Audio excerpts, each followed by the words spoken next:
बरान रहमत में एक बार फिर आप सभी को खुशामदीद। आज हमारे सेलिब्रिटी लाउंज में जो शख्सियत हमारी मेहमान बनने जा रही हैं, वैसे तो वो किसी तारुफ की मोहताज नहीं, पर रस्म दुनिया है कि मेहमान का तारुफ करवाना तो ज़रूरी है। इसलिए मैं चाहूँगी कि उनका तारुफ भी मैं ऐसे कराऊँ कि जैसे कभी कभी अल्फाज कम पड़ जाते हैं किसी भी शख्सियत के लिए, तो मुझे लगता है कि इनका तारुफ करवाने के लिए भी मेरे पास शायद अल्फाज कम पड़ गए हैं। हमारी मेहमान शोबिज़ यानी फ़िल्म, थिएटर और टेलीविज़न की एक ऐसी मंझी हुई अदाकारा कि जिनके बारे में ये कहना बजा होगा कि वो आईं, उन्होंने देखा और फ़तह कर लिया। जी ये हैं हमारी, मैं बताती चलूँ जी, वो बंस रोड है ना आपका, जी जी जी जी, बंस रोड की नीलोफर हो या कदूसी साहब की बेवा, लेडीज़ पार्क हो या मोहब्बत जाए भाड़ में, इन गिनत ड्रामे उन्होंने फ़िल्में किए। अनगिनत ड्रामे और फिल्मों में वो अपनी अदाकारी से लोगों को महफूज करती रहीं और मोमो नाम की छाप उन पर ऐसी पड़ी कि हर छोटा बड़ा उनका दीवाना होकर रह गया। जी हाँ, हमारी आज की मेहमान बुलबुले की मोमो यानी हिना दिलपज़ीर, जिनका ज़िंदगी के बारे में फ़लसफ़ा ये है कि ज़िंदगी इतनी गनीमत भी नहीं जिसके लिए अहदे कम ज़र्फ़ की हर बात गवारा कर ले। हम सब की बहुत ही खूबसूरत अदाकारा हरदिल अज़ीज़ हिना दिलपज़ीर, अस्सलाम वालेकुम। वालेकुम थैंक यू सो अस्सलाम। मच, आपने मुझे बुलाया और फिर इतनी तारीफ़ की कि आप यकीन कीजिए कि एक मकाम पे दिल रुक सा गया था। बहुत बहुत शुक्रिया, आप ख़ुद काबिल तारीफ़ हैं और प्राइड है हमारी, और मुझे बहुत अच्छा लग रहा है आपके प्रोग्राम में आके इस तरह इंटरव्यू देना। बहुत बहुत शुक्रिया। और मेरा ईमान है कि जो तारीफ़ के काबिल हो, जिसके अंदर सलाहियतें हों, उसकी तशहीर करनी चाहिए। हम लोग हर चीज़ में कंजूसी करते हैं। मेरे ख़्याल में ये एक ऐसा शोबा है जिसकी हौसला अफजाई हो और जो डिज़र्व करता हो, उस मामले में हमें कंजूसी से काम नहीं लेना चाहिए। शुक्रिया बहुत। जैसे आपने जब भी जो किरदार किया उसमें कभी कंजूसी का मुजाहरा नहीं किया, आपने पूरी ईमानदारी से दिल की गहराइयों से उस किरदार को निभाया। कोशिश की थी। इतने सारे किरदार आपने किए, कोई ऐसा किरदार जो आपको लगता है कि बहुत आपके दिल के करीब हो गया हो? हाँ, दो कैरेक्टर्स हैं ऐसे। एक तो शकूरन ज़ौजा कुद्दूसी, जिस किरदार से आपके लिए निकलना मुश्किल हो गया। एक किरदार था मैंने किया था, लेकिन एक बात है, उस टेली प्ले का नाम है। तो वो किरदार जो है वो मुझे बहुत हॉन्ट करता है अभी तक। अच्छा, वो अभी तक दिल के करीब है? दिल के करीब तो मैं नहीं रखती, क्योंकि बताऊँ क्यों? मोमो दिल के करीब ज़्यादा नहीं है? मोमो जो है, मोमो बहुत अच्छा कैरेक्टर है, मैं बहुत इन्जॉय करती हूँ, लेकिन उसके साथ मर जाना और उसके साथ जीना, ये वाला ज़रा मुझे बहुत बड़ा हैंगअप लगता है। अच्छा, सच्ची बताइएगा हिना जी कि कभी रियल लाइफ में आपने किसी को कहा हो चुप है, या कभी दिल चाहो कि इसको मैं ये ज़रूर बोलूं? हाँ हाँ, मैंने कहा है, ये तो मैं अल्फाज इस्तेमाल करती रहती हूँ। कैसे? चुप है। ये करती रहती हूँ, मगर इंटेंशन वो नहीं होती। अच्छा। जाहिर है उन किरदारों का कोई ताल्लुक़ नहीं है आपकी अपनी असल ज़िंदगी से, तो इस वजह से शायद वो अलग सेक्शन है और वो अलग सेक्शन। अच्छा, आपके साथ महमूद साहब भी परफॉर्म कर रहे हैं और वो भी हमारे लेजेंड हैं एक तरह से। मुझे ये बताएं कि जितना इस किरदार में आपने उनको घुमाया है, रियल लाइफ में भी कभी किसी को इतना घुमाया? कभी भी नहीं। रियल लाइफ में कभी भी नहीं। महमूद साहब की बड़ी मेहरबानी, इतने बड़े आर्टिस्ट हैं, मैं उनके साथ काम कर रही हूँ अब तो 10-11 साल हो गए। मैंने उनसे बहुत सीखा है, वो बहुत बड़े आदमी हैं। महमूद साहब बहुत बड़े आदमी हैं। अच्छा हिना जी, इतनी बिज़ी ज़िंदगी आपने गुजारी, अभी जो इस वक्त हालात हैं, ये जो टाइम पीरियड आपने गुजारा क्वारंटीन का, उसके बारे में बताएं कि कैसा एक्सपीरियंस हुआ आपका? हाँ, ये समझ लीजिए कि ये एक बहुत रवां दवां ज़िंदगी में एकदम से झटका सा पड़ा कि कोई किसी से नहीं मिलेगा। तो वो जो कभी मैं सोचती थी कि अगर वक्त मिला तो ये करूँगी, तो वो मैंने सारे काम शुरू कर दिए, जिसमें लिखा, जिसमें पेंटिंग्स बनाई, जिसमें फ़ोन पे सब लोगों से राब्ते किए, और सबसे बड़ी बात कि जल्दी नहीं थी ज़िंदगी में किसी चीज़ की। ये मुझे सबसे बड़ा सुकून देती थी बात, कि मुझे इतने वक्त में ये नहीं करना। तो मेरा ख़्याल से ये एक टाइम पीरियड होता है जब आपके दिमाग को भी सुकून की ज़रूरत होती है। और अब बहुत ज़्यादा वसी नहीं है ये टाइम पीरियड, क्योंकि कितना कितना बताएंगे कि ये हो रहा है, ये हो रहा है। अरे कुछ लोग, ज़िंदगी चलेगी आगे। बिल्कुल, ज़िंदगी का नाम ही है चलते रहना।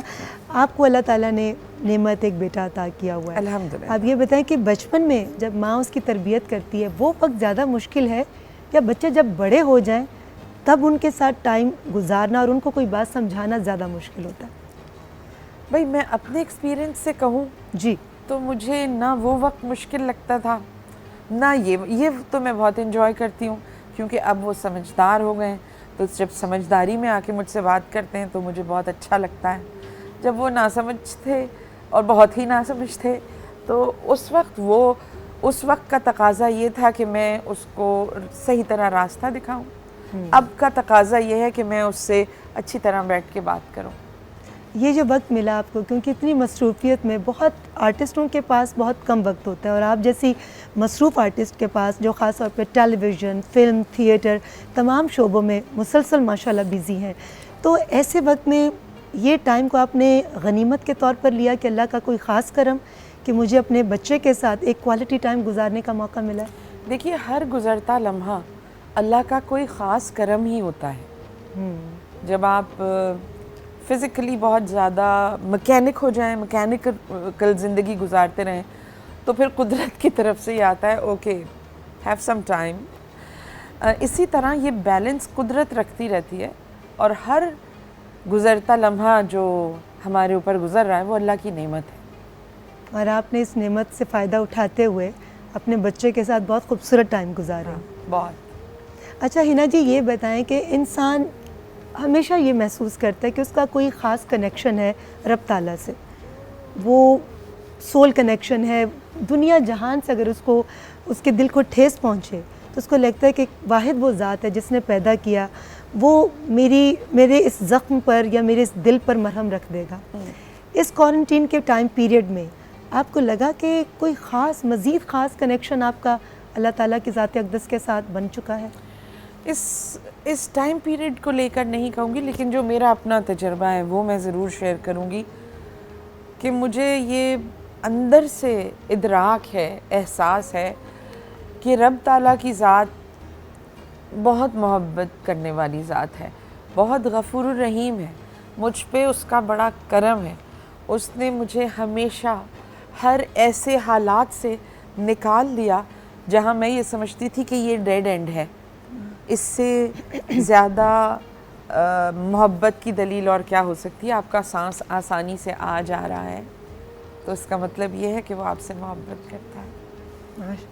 वैसे इंसान का इत्तेकाद ये सबसे ज़्यादा मैटर करता है, किसी चीज़ पर भी आपका इत्तेकाद कितना है। अच्छा, बेटा एक है और माँ के जिगर का टुकड़ा होता है, हर माँ के जिगर का। आप ये बताएं कि अब उनकी माशाल्लाह शादी हो गई है तो उनकी मोहब्बत बट गई है, तो क्या कभी जेलसी महसूस हुई? उसकी मोहब्बत बटी नहीं है, उसकी मोहब्बत मल्टीप्लाइड हो गई है। क्या खूबसूरत बात की। तो बटने का तो सवाल ही नहीं। जो मोहब्बत मैंने उसको सिखाई थी अब वो बहुत बांटता है और मुझे खुशी होती है। क्या प्यारी बात आपने की। मगर कहीं किसी जगह पर कभी महसूस हुआ कि बेटे को जो मैं कह रही हूँ और बेगम ने कुछ आपके ऑपोजिट बोला हो, उनकी बेगम ने, तो और उन्होंने बेगम की बात मान ली, तो एक लम्हे के लिए दिल में आए कि मैंने बेटे को ये कहा था कि ये मत करो और बेगम के कहने पे कर दिया, तो दरगुजर कर देती हैं या कहती हैं कि नहीं मुझे तनबीह करनी है, ये समझाना है कि ये तुम जो कर रहे हो वो सही या गलत, ताकि तुम उसकी तफरीक कर सको? कभी ऐसा कोई लम्हा आया ज़िंदगी में? ऐसा क्योंकि बहुत सारी माएँ सुन रही हैं हाँ। आपकी बात, बहुत सारी माएँ जो ऐसी सोच रखती हैं, जब उनके भी लिए मैं बहुत अपने बेटे इम्पोर्टेंट है। को किसी बात पे तंबीह करती हूँ, उसी तरह बहू से भी कहती हूँ, और मुझे कभी भी उसके जवाब में कोई ऐसी चीज़ नहीं मिलती जिससे मेरा दिल दुख जाए। वो दोनों मेरे बच्चे हैं और वो मुझे माँ की हैसियत देते हैं, और उतना ही रुतबा देते हैं। तो ये हुआ नहीं, वो चुप करके सुन लेते हैं, अगर मैं कुछ कहूँ तो वो खामोशी से सुन लेते हैं और फिर बता देते हैं। असल में जहाँ मोहब्बत का राज हो ना, वहाँ तकलीफ़ें नहीं होती। लेकिन इत्तेफाक नहीं करेंगी कि जहाँ मोहब्बत होती है तकलीफ़ें भी वहीं आती हैं या आजमाइशें वहाँ पर आती हैं? नहीं, मुझे नहीं लगता। मोहब्बत जो है वो कोई जज्बा तो है नहीं, वो एक फ़ोर्स है, और वो फ़ोर्स है जो लाजवाल है।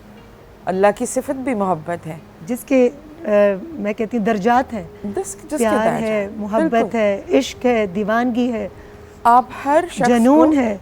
हर रिश्ते को उसकी अपनी जगह रखिए।